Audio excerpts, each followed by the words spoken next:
med trasiga skor. Säg vad beror det på?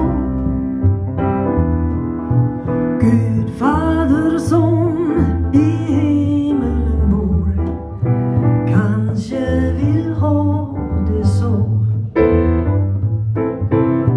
Gud fader som i himmelen bor låter oss sover sött.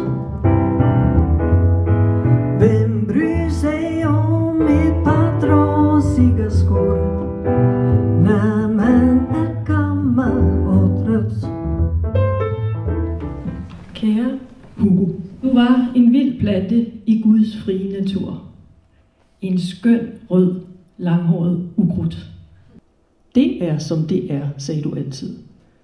Du havde i det hele taget mange guldkorn. Allerbedst husker jeg dine kloge ord.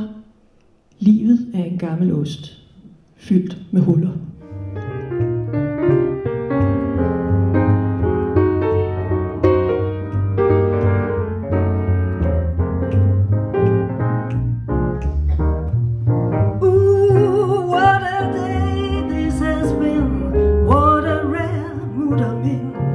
It's almost like being in love.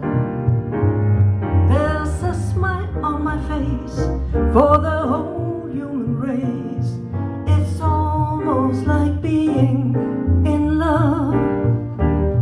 All the music of life seems to be like a bell that is ringing for me.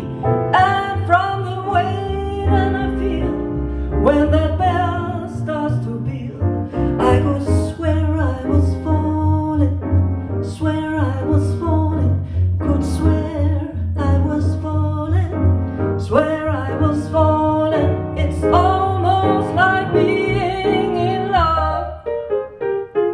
Jeg fortalte mit ærne, at jeg meget gerne ville se på en kontrabas. Han sagde ikke noget. Så omformulerede jeg mig og sagde, at jeg meget gerne ville købe en kontrabas. Har du nogen penge? Ja, jeg har 800 kroner. Okay, sagde han. Så lagde han, hvad han havde i hænderne, tog mig med ned i kælderen.